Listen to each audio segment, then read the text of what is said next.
Ya, Assalamualaikum warahmatullahi wabarakatuh. Kali ini kita rekaman pada tanggal berapa sih tanggal berapa? 17 ya? 17 Coba. 17 Januari 2021. Eh, di saat beberapa hari lalu vaksin akhirnya disuntikan ke orang Indonesia gitu, vaksin COVID-19. Oke. Diikuti dengan isu yang sangat sangat ini ya, sangat masif berkembang di masyarakat, di pemerintahan, di antar sistem kesehatan soal vaksin ini. Seolah-olah 90% pembicaraan di warung kopi di keseharian kita ngomongin vaksin gitu.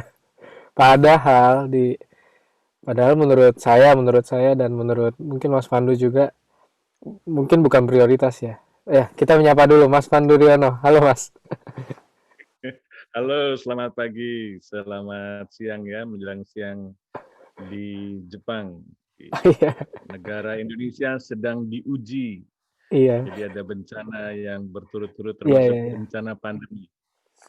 Yes. Eh, Semoga kita semua bisa bertahan ya menghadapi semuanya. Ya, Selain ada pandemi, ada kemarin-kemarin ada gempa bumi, ya gempa bumi. banjir, bencana ekologis itu di Ya, Borneo, yes. ya Dan kan, di Jawa juga Semeru kalau nggak salah kemarin meletus ya. gunung, Ya, ya, ya banyak sekali hal yang terjadi di Indonesia dan wow, semua diuji ya.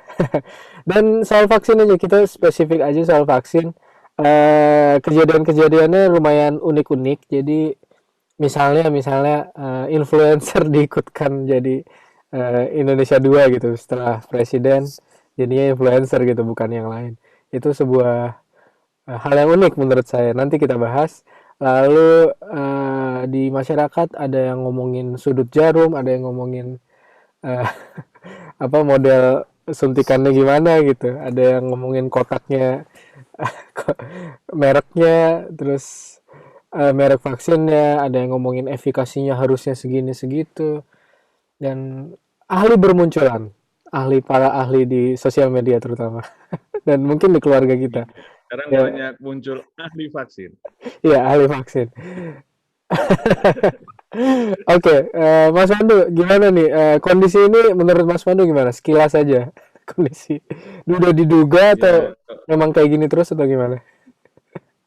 ya, saya sudah menduga bahwa ketika ada bocoran suntikan perdana itu mengundang banyak orang dan pakai upacara, nih yang pakai upacara itu, Indonesia kan negara penuh upacara itu, dan mengundang tokoh-tokoh yang nggak penting-penting amat sih, gitu kan. Jadi isu yang luar biasa dan berkembang, saya bilang ini akan terjadi hal-hal yang tidak disangka-sangka.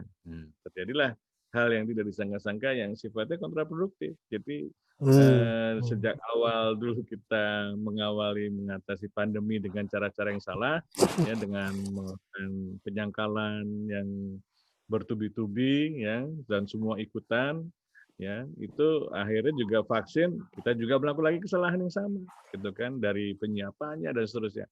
Pokoknya ini glorifikasi vaksin ini sungguh mencemaskan, ya kan? Karena Hmm. di awal ketika ada rencana vaksinasi kan janganlah dianggap bahwa vaksin itu senjata pamungkas atau the silver bullet sih, kan nggak mungkin. Yes, yes. Kita udah kasih tahu dan juga penunjukan Menteri Kesehatan sekarang kan juga dimotivasi oleh vaksin gitu. Jadi ini Menteri Vaksin sebenarnya bukan Menteri Kesehatan. Yang menurut saya sih sorry Pak Budi. Jadi ini cuman ini aja bahwa Pak Budi mesti tidak hanya ngomong vaksin, kita harus ngomong kesehatan publik gitu. Kalau mau menyimak rekaman yang minggu lalu itu Ya, ya, ya. saya banyak pesan yang harus dilakukan oleh Pak Budi. Ya, nice. Jadi saya pengen tahu pandangannya Mas Pandu mengenai beberapa hal yang eh, isu di masyarakat ya, dan ada gap antara di masyarakat ngomongin apa, di media ngomongin apa, dan para ahli ngomongin apa gitu. Jadi Iya, dan semua ikut ke bawah sih Mas. Jadi karena isunya dihadirkan oleh mungkin berulang kali oleh media atau apa, terus jadinya masyarakatnya yang punya isu yang berbeda ikut-ikutan ngomong, jadinya ada gap-gap yang dilompatin. Misalnya yang tadi saya bilang, ada ahli efikasi, ada ahli merek vaksin, ada ahli macam-macam ya soal vaksin, yang mungkin sebelum pandemi orang nggak nggak ini soal vaksinasi itu nggak mandangnya nggak ke sana gitu kan. Misalnya vaksin polio, vaksin influenza, atau vaksin-vaksin yang lain yang selama puluhan tahun berdekade kita udah dikasih gitu kan, di generasi kita, generasi anak-anak kita. Kita nggak pernah mempertanyakan merek pada bahkan ya. Ya Mas, kita udah kita kalau haji meningitis kan itu juga misal influenza dan meningitis kan wajib juga, tapi kita kan di situ ya udah kita divaksin, percaya, terus dapat sertifikatnya, ya udah kita benar-benar trust banget kan ke apa namanya otoritas yang ngasih itu. Tapi sekarang di dipertanyakan semua gitu. Itu Ya, 65% gitu gimana? Wah, bla bla bla bla. Wah, itu OT. Saya sendiri tuh ditanya, saya nggak pernah jawab, soalnya saya nggak tahu gitu. Dikira saya ahli juga gitu. Ya beberapa kali, Mas Pandu juga kan pasti ada media atau orang yang dikira kita ahli juga gitu soal vaksin. Kita iya, kan iya. menurut Kalau Mas Pandu kalau gitu. juru wabah itu harus ahli semua, Mas. Jadi Oh iya sih. mau nggak mau, mau nggak mau saya belajar. Sebetulnya tentang vaksin bukan hal yang baru Yes, bagi yes. saya ketika ketika saya belajar tentang HIV/AIDS ya waktu itu Hmm. juga sudah ada ide untuk mengembangkan vaksin, bahkan pada waktu persiapan uji vaksin di Thailand gitu kan kita mengembangkan siapa nih yang pas untuk uji vaksin. Saya bilang kelompok yang paling bersiko untuk kena HIV siapa itu? Pengguna narkoba suntik. Nah, di mana narkoba suntik yang cukup banyak gitu. Di Indonesia banyak, tapi Indonesia masih masalah karena dikriminalkan gitu kan. Hmm. Korban narkoba itu dikriminalkan. Jadi di daerah yang tidak dikriminalkan itu Thailand gitu kan, atau kalau di Vietnam tuh masuk camp itu.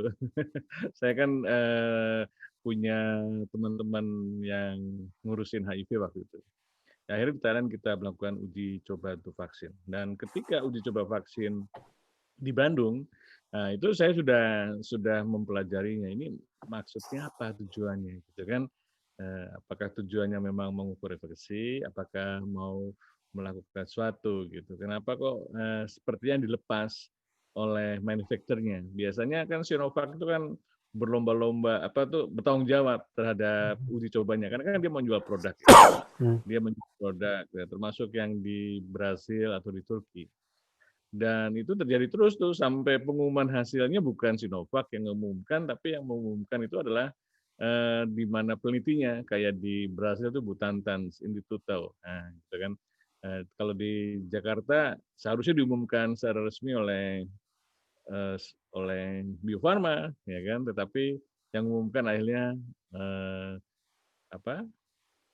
BPOM ya? Bukan ya? BPOM, BPOM. Hmm. Ya, ini jadi kan gini, vaksin itu kan teknologi yang ditemukan tidak sengaja sebenarnya oleh Jenner waktu cacar tuh dia lihat kok banyak temuan-temuan dunia itu Yes, secara tidak sengaja, kebetulan. tapi oleh kebetulan itu karena dia Di memikirkan. yes, Nah, yes, yes, yes. dokternya memikirkan. Kelihatannya kebetulan, tapi dia memikirkan, dia mencari cara kenapa kok pada orang pemerah susu sapi kok tidak kena variola ya. Nah, Hmm. kemudianlah dikembangkan masalah kemungkinan inokulasi dan sebagainya.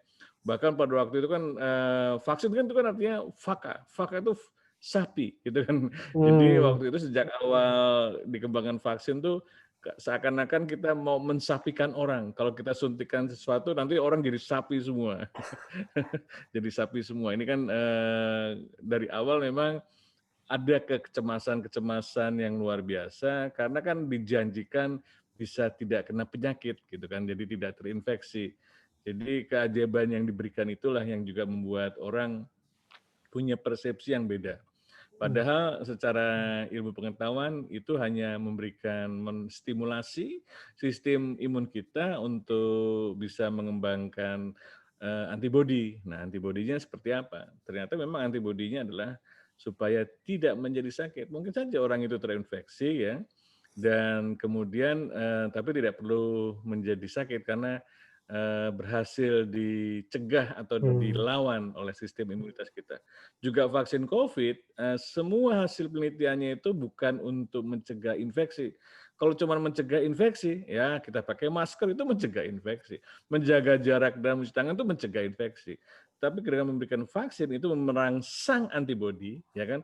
Apapun teknologi vaksinnya itu adalah untuk membuat orang supaya kalau terinfeksi pun tidak bergejala berat. Mungkin hanya bergejala keringat, tidak perlu masuk rumah sakit, tidak perlu mati mungkin. Tapi juga nggak bisa juga kalau tidak perlu mati, tidak perlu ini kan nggak ada jaminan 100%. Di dalam epidemiologi itu Hmm. risikonya ditekan secara relatif dibandingkan dengan yang tidak dapat vaksin. Jadi Hmm. kan pendekatannya semuanya pendekatan risiko. Nah itu Bukan yang biner harus ya, bukan dijelaskan. bukan biner yes atau no ya gitu ya. Kadang-kadang kita kan Betul, jadi mikir sifatnya gitu. kontinu. Hmm. Kontinum. Jadi dari yang tidak bergejala, dari yang tadinya terekspos, kemudian terinfeksi, dari terinfeksi mungkinan tidak ada simptom, terus ada yang mild symptom, bergejala ringan, ada yang bergejala sedang, bergejala berat, death, gitu kan. Hmm. Tetapi kan yang death itu kalau puncaknya piramid, ya seperti ini, yang angka kematian death sama berat tuh di puncaknya. Jadi cuman piramid puncak kecil Iya aja sih. itu. Tapi kalau itu tinggi, artinya yang sudah terinfeksi banyak sekali. Ya kan? Jadi Hmm. kita berusaha supaya vaksin itu tidak naik ke atas. Nah ini yang menurut saya Pak Adi jujur jelaskan. Kadang-kadang oh nanti kalau udah sudah disuntik vaksin, hore, nggak usah pakai masker, bisa kumpul-kumpul, gitu kan? Itu kan suatu penjelasan atau informasi yang tidak dibangun dari awal.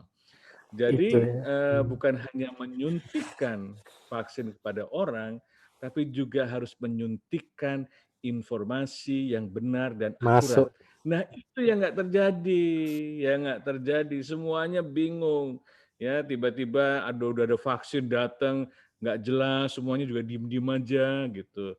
Ini vaksin nanti tunggu persetujuan Badan POM gitu kan. Badan POM juga bingung sebenarnya kan, waduh mau kalau nggak diizinkan gimana?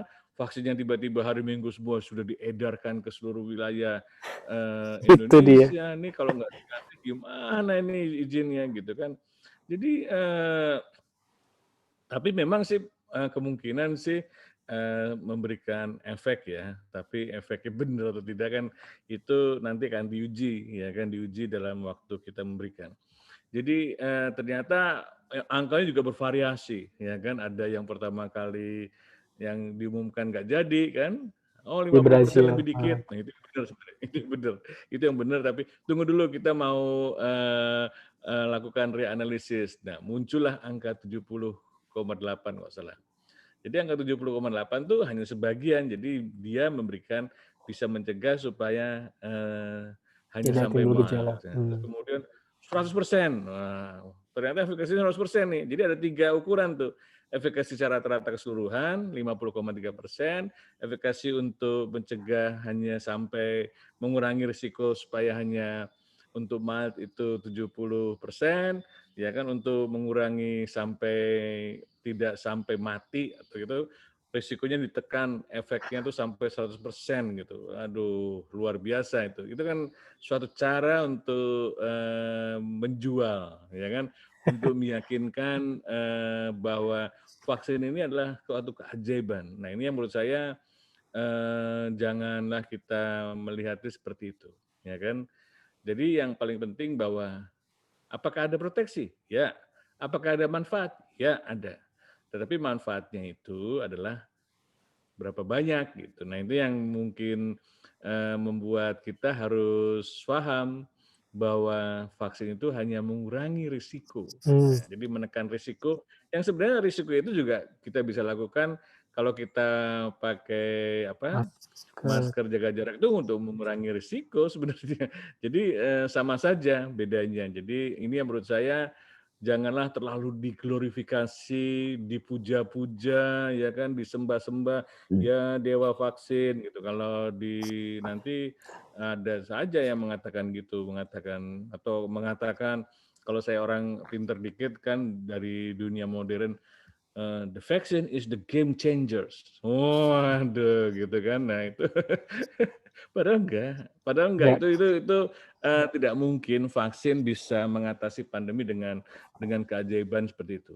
Jadi usahanya ini hanya membantu, hanya Hmm. melengkapi usaha-usaha yang sudah kita harus lakukan. Dan yang terjadi adalah karena kita terlalu berharap pada dewa vaksin ini, ya kan? Ini saya lebih ngomong lebih kayak supaya bahasanya lebih mudah ya. Ya. Dan dewa-dewa lainnya tuh diabaikan. Hmm. Dewa-dewa lainnya diabaikan, dewa pakai masker diabaikan, dewa yang ini. Padahal dewa itu akan memberikan efek proteksi yang bagus kalau bersatu. Dewanya juga harus bersatu. Jadi yang melindungi kita ya, ini dewa-dewa yang melindungi kita. Jadi sebenarnya kan alat. Alat yang untuk atau intervensi atau karena harus dilakukan dengan perilaku seperti pakai masker, menjaga jarak, cuci tangan, dan perilaku itu tidak kita sebagai manusia tidak disiplin, ya lakukanlah dengan vaksin. Jadi supaya tubuh kita secara otomatis membuat perlawanan gitu. Nah ini menurut saya seperti di dunia kedokteran, seperti untuk mengatasi tingginya kolesterol atau mengurangi hipertensi kan harus sering olahraga, kayak Mas Presiden Kamil itu berlari. Tapi Saya masih menganggap Mas Kamil itu presiden saya loh. Jadi ya terus. jadi Jadi diintervensi eh, pakai obat kan jadinya. iya, Karena jadi nggak perlu perilaku itu pakai sulit. obat gitu. Jadi Hmm. nggak usah olahraga, nggak usah ini minum statin aja deh gitu. Jadi statin kayak obat dewa aja gitu kan. Padahal, iya, iya. Atau apa dulu tuh waktu saya belajar dulu Iya, iya, banyak, banyak. dexamethasone untuk mengatasi apapun gitu. Obat dewa udah. Kalau udah kepentok macam-macam pakai Deksa. dexamethasone. Mungkin sesuatu yang sebenarnya memang karena kelemahan kita sebagai manusia yang memang tidak disiplin ya. Makanya kan eh, kalau kita percaya sama Tuhan tuh kan, saya percaya sama Tuhan karena saya belajar ilmu ya. Ya, saya mempercayai Tuhan karena saya belajar ilmu. Kalau nggak belajar ilmu saya nggak percaya Tuhan, ya kan? Karena ilmu pengetahuan itu bagian dari misteri alam semesta ini. Jadi menurut saya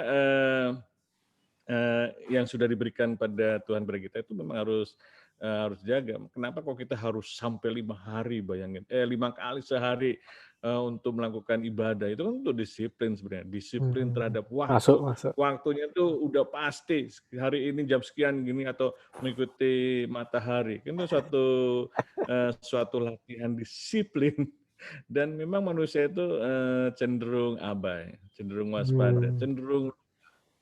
Nah, untuk menghadapi pandemi diingatkan kembali sebenarnya. Diingatkan kembali bahwa sebelum vaksin itu harus juga isu-isu yang tadi itu tidak boleh ditinggal, ya kan? Tidak tinggal. Dan yang kedua adalah masalah-masalah yang kita harus pahami bahwa dengan adanya begitu banyak vaksin yang dibuat, itu kan kemudian kita bisa membandingkan. Oh, ini efekasinya sekian, Iya yang sih. dibuat dengan mRNA itu efekasinya 90%, 90%.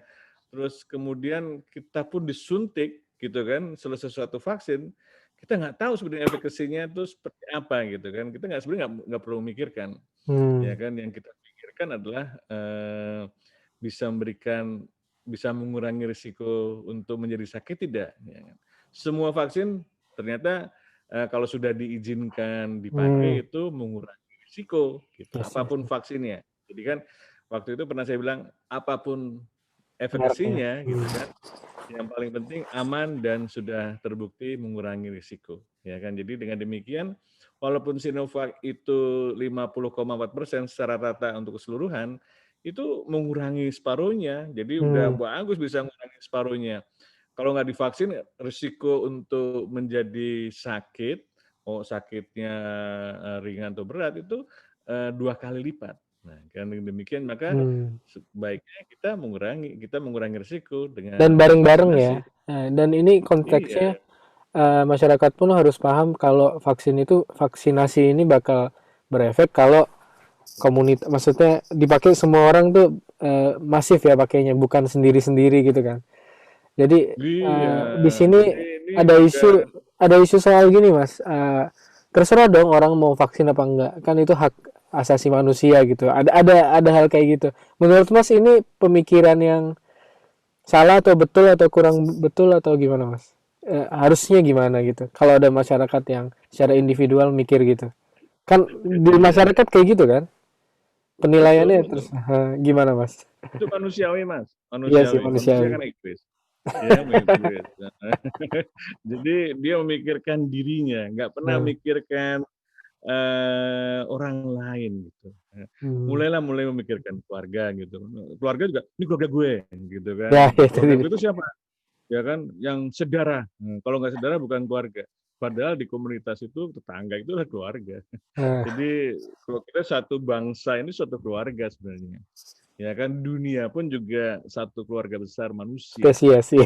Jadi manusia humanis gitu. Jadi kan arahnya kan kita harus ada fardu ain and fardu kifayah. Nah, ini kayak kayak pendeta saya kayak pendeta kayak ulama gitu. Jadi ada kewajiban yang kita harus pikirkan bahwa vaksin ini hanya bisa mengatasi Hmm.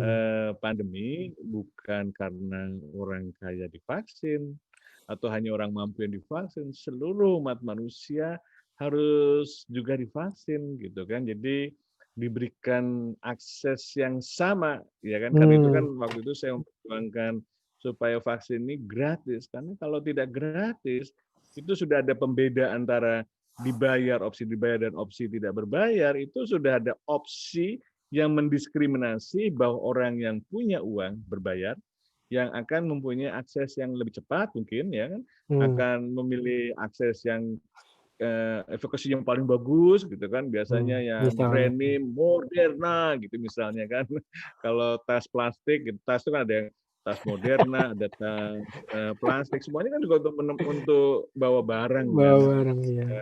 mau dimasukin tas yang mahalnya harganya 1 miliar sama tas yang harganya cuma Berapa lima perak puluh gitu. rupiah Iya, sama sama aja aja. gitu.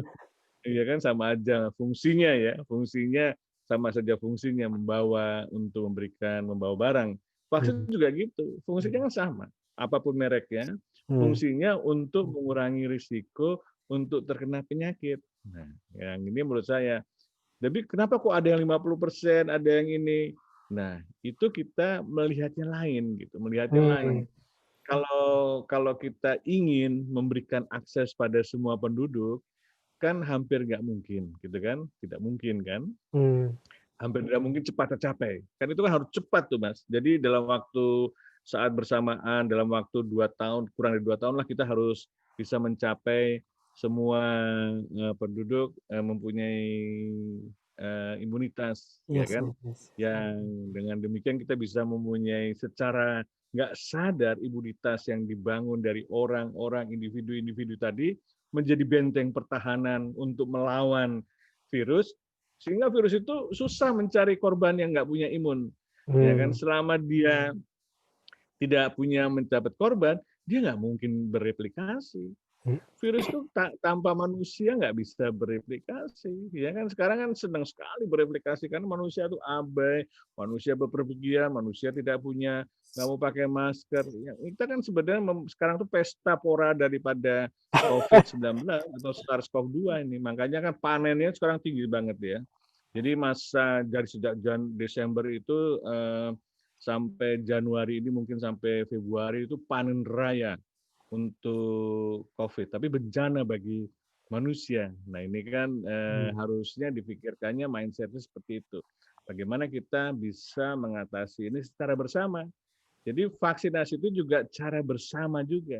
Iya, itu Makanya harus. harusnya memikirkan bagaimana supaya setiap penduduk kaya atau miskin, apapun agamanya, apapun pandangan politiknya, ya kan harus mendapat vaksin yang bisa mengurangi risiko. Walaupun mereknya berbeda-beda, fungsinya sama, ya fungsinya sama. Ya jadi itu yang menurut saya kemudian ada kelompok pengusaha bilang, oh kita mau membantu pemerintah, ya dalam tanda petik ya, kita ingin membantu supaya untuk menyuntikkan karyawan kita supaya itu kan artinya dia mementingkan karyawannya.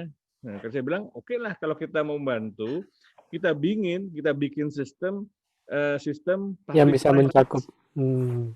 partnership yang membantu stok, gitu, bisa membantu Hmm. distribusi, yang membantu pelayanan. Tapi pelayanan itu ditanggung jawab oleh negara, karena ini tanggung jawab negara.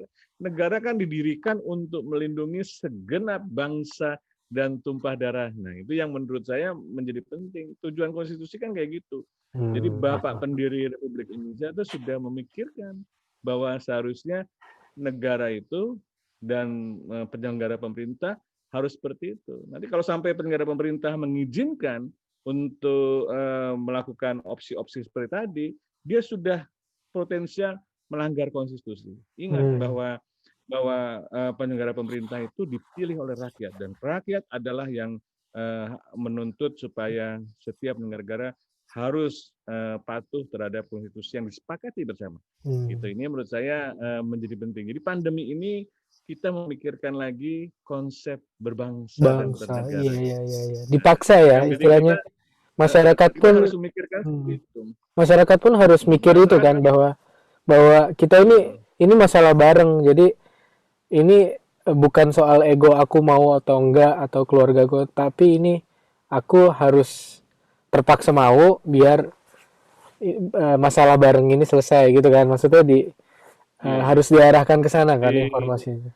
di Instagram saya bikin tulisan dari survei UNICEF, ada yang menunjukkan bahwa banyak wilayah yang tingkat proporsi penduduknya enggan untuk divaksin. Belum tentu nggak mau ya. Ini kan masih pertanyaan. Yes. Jangan divonis, oh dia nggak mau, belum tentu, ya kan? Dia enggan.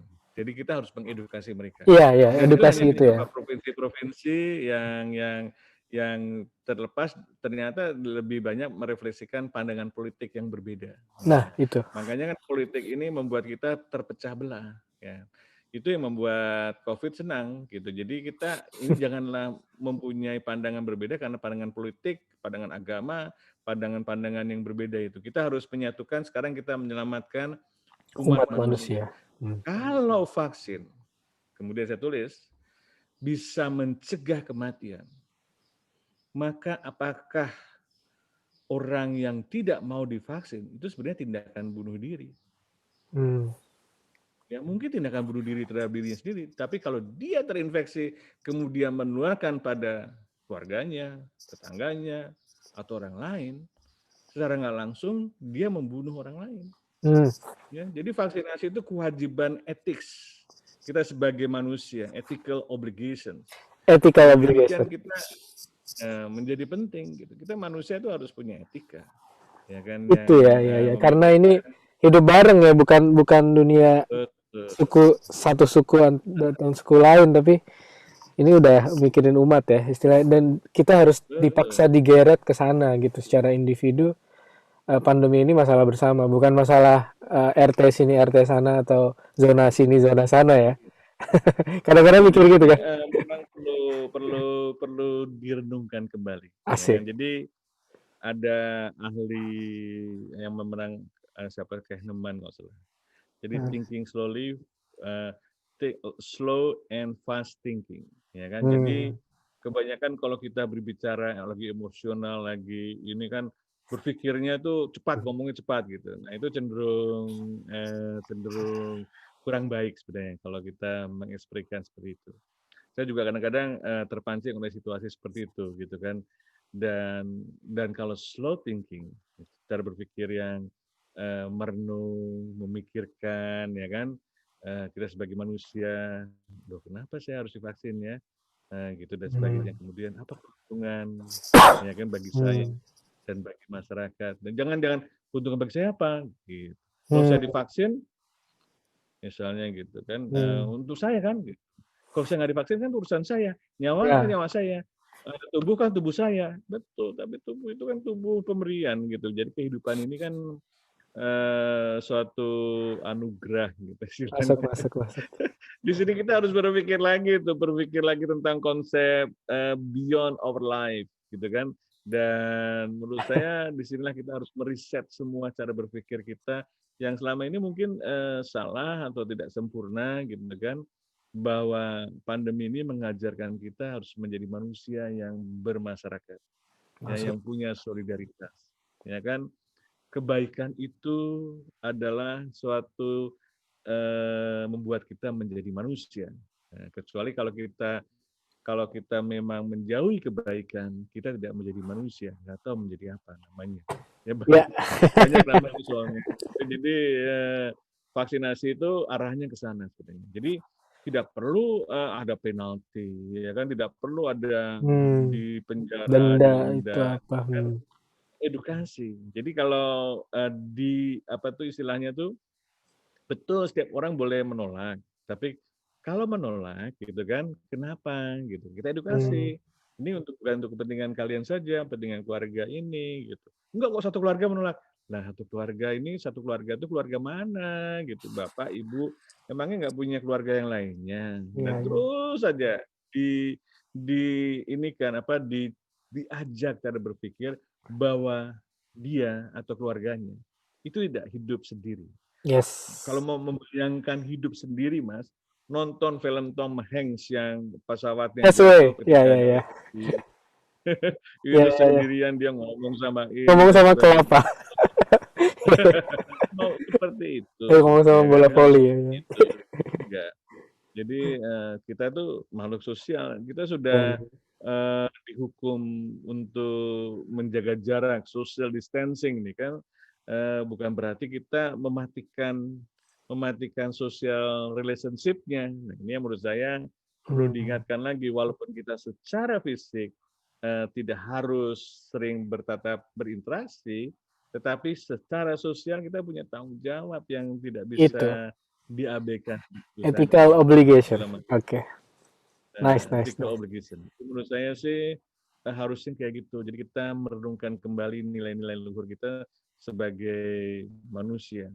Dan tentunya kita harus tahu bahwa yang kita kembangkan vaksin ini nggak sempurna. Ya kan ada kematian nih banyak nih di Hmm. Norwegia. Tuh Yes. banyak kematian gitu Wah, kan langsung dipakai 23 jadi langsung. orang di heboh. Saya bilang, tahu nggak yang divaksin berapa banyak yang mati? Ya kan? Hmm. 23.000 misalnya kayak gitu. Jauh lebih banyak. Jadi kan 23 sampai 23.000 kan jauh lebih banyak karena tidak divaksin. Ya Hmm. kalau yang divaksin karena tidak akan divaksin cuma kematiannya 23, tapi sisanya selamat. Ya, kalau nggak divaksin, ya kan 23.000 meninggal. Ya, ya, ya. Apa itu kepentingan kita? Harus lihat benar-benar komprehensif ya dari sisi humanity. Betul. Oke, oke. Hmm. Nice, Mas. Udah ini ya, kayaknya udah cukup kali ini pembincangan kita. Terima kasih banyak, Mas Oke, Mas Pandu. terima kasih Mas. Sampai ketemu di Semoga catatan jubah selanjutnya. semoga kita masih mendapat kesempatan untuk Yes, memberikan kontribusi yes. Dan ini untuk masyarakat dengan tanggung jawab semua ya. Tanggung jawab bukan cuma betul, Pandemic Talks dan Mas Pandu, tapi semua semua orang yang betul. bisa memahami. Ya. Jadi kalau ada nanti tunggu giliranmu vaksinasi, sabar aja kok. Hmm. Siap saja Mas. Ya, Gitu. Jadi saya udah pasang gambar saya siap divaksin gitu kan. yes. Walaupun saya kritis terhadap masalah isu vaksinasi, bukan berarti saya menentang vaksinasi, saya Itu. malah mendukung Hmm, gitu. Tapi menempatkan vaksinasi pada posisi yang tempatnya. seharusnya. Ya, setuju. Assalamualaikum warahmatullahi wabarakatuh. Oke. Waalaikumsalam.